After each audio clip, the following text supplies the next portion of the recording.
നമസ്കാരം. ഞാൻ Sreenanda MC, Sreenarayana Vidyamandir senior secondary സ്കൂളിലെ 5ാം ക്ലാസ് വിദ്യാർത്ഥിനിയാണ്. ഇന്ന് ഫെബ്രുവരി 21, ലോക മാതൃഭാഷാ ദിനം. ലോകത്തെല്ലാവർക്കും ഓരോ സംസാര ഭാഷയുണ്ട്. ഓരോ ഭാഷയ്ക്കും അതിൻ്റെതായ സവിശേഷതയുമുണ്ട്. ആശയവിനിമയത്തിനപ്പുറം സമൂഹത്തിൻ്റെ തനിമയും സ്വത്വബോധവും പ്രതിഫലിക്കുന്ന സംസ്കാരം കൂടിയാണ് ഭാഷ.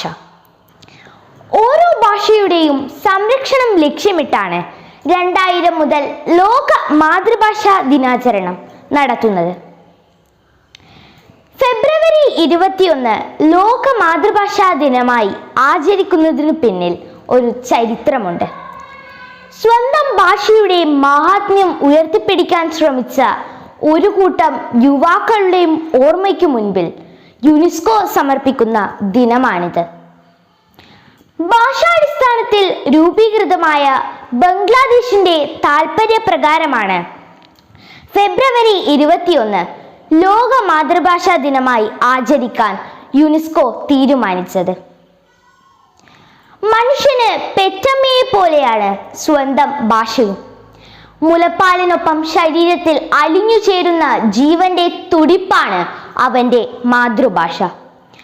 മലയാളത്തിന്റെ മഹാകവി വള്ളത്തോൾ നാരായണമേനോന്റെ എൻ്റെ ഭാഷ എന്ന കവിത നമ്മുടെ മാതൃഭാഷയുടെ മഹത്വവും നന്മയും സംസ്കാരവും ഒക്കെ നമ്മെ ഓർമ്മിപ്പിക്കുന്നു.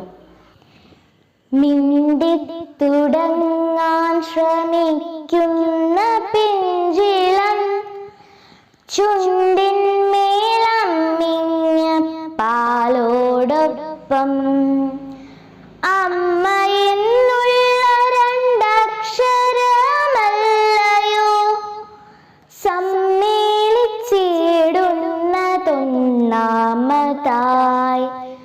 മറ്റുള്ള ഭാഷകൾ കേവലം ധാത്രിമാർ, മർത്യനു പെറ്റമ്മ തൻ ഭാഷ താൻ. ലോക മാതൃഭാഷാ ദിനത്തിൽ ഇന്ത്യയിലെ ഭാഷകളുടെ അതിജീവനത്തിനായി അവിശ്രമം പ്രവർത്തിക്കുന്ന ഡോക്ടർ ഗണേഷ് ദേവിയുടെ സംഭാവനകളെക്കുറിച്ച് വിസ്മരിച്ചുകൂടാ. ഇന്ത്യയിലെ മാതൃഭാഷകളുടെ അതിജീവനത്തിനായി പൊരുതുന്ന ഒറ്റയാൾ പട്ടാളമാണ് ഡോക്ടർ ഗണേഷ് ദേവി. ഇന്ത്യയിൽ ഇന്ന് നിലവിലുള്ള 780 ഭാഷകളെക്കുറിച്ചും പഠിച്ച് ബൃഹത്തായ പ്രസിദ്ധീകരണം തയ്യാറാക്കാൻ അദ്ദേഹത്തിന് സാധിച്ചു. ലിപി ഇല്ലാതിരുന്ന വായ്മൊഴി മാത്രമായിരുന്ന ഭാഷകൾക്ക് ലിപി രൂപപ്പെടുത്തി അംഗീകാരം നേടിക്കൊടുത്തു. അങ്ങനെ ഇന്ത്യയിലെ ഒട്ടനേകം ഭാഷകളെ മരണത്തിൽ നിന്നു കരകയറ്റാൻ ഔഷധമേകിയ ഭിഷഗ്വരനായി ഡോക്ടർ ഗണേഷ് ദേവി. ലോകത്ത് സജീവ ഉപയോഗത്തിൽ നിൽക്കുന്ന പല ഭാഷകളും സാവധാനം വിസ്മൃതിയിലാകുമെന്നാണ് വിലയിരുത്തപ്പെടുന്നത്. ഇപ്രകാരം ഭാഷകൾ നഷ്ടമാകുന്ന രാജ്യങ്ങളുടെ പട്ടികയിൽ 1ാം സ്ഥാനം ഇന്ത്യക്കാണ്. യുനെസ്കോയുടെ കണക്ക് പ്രകാരം 196 ഇന്ത്യൻ ഭാഷകളാണ് ഇന്ന് ഇന്ത്യയിൽ നിലനിൽപ്പിനായി പൊരുതുന്നത്. മാതൃഭാഷയെ മൂലയ്ക്കിരുത്തി അന്യഭാഷകൾ ആധിപത്യം സ്ഥാപിച്ചു കൊണ്ടിരിക്കുന്ന ഈ വർത്തമാന കാലത്ത് അധിനിവേശം ലോകക്രമത്തിന്റെ ഭാഗമാണെന്ന് ചരിത്രം നമ്മെ പഠിപ്പിക്കുന്നു. പക്ഷേ നമ്മൾ തന്നെ നമ്മളുടെ മാതൃവാണിയെ ഒറ്റിക്കൊടുത്ത് മലയാളം അറിയില്ല എന്ന് അഭിമാനത്തോടെ പറയുകയും ചെയ്യുമ്പോൾ അത് ഏറ്റവും വലിയ നന്ദികേടാകുന്നു. മാതൃഭാഷയെ സ്നേഹിക്കുന്നതിനോടൊപ്പം മറ്റു ഭാഷകളെയും സംസ്കാരങ്ങളെയും ബഹുമാനിക്കുക എന്നതാണ് ഈ ദിനാചരണത്തിൻ്റെ അന്തസത്ത. അക്ഷരങ്ങളിൽ അടക്കം ചെയ്ത ചരിത്രമാണ് ഭാഷ. അതുകൊണ്ട് തന്നെ ഭാഷ മരിക്കുമ്പോൾ ഭാഷ പിറന്നുകൊണ്ട സംസ്കാരം കൂടി മരിക്കുന്നു.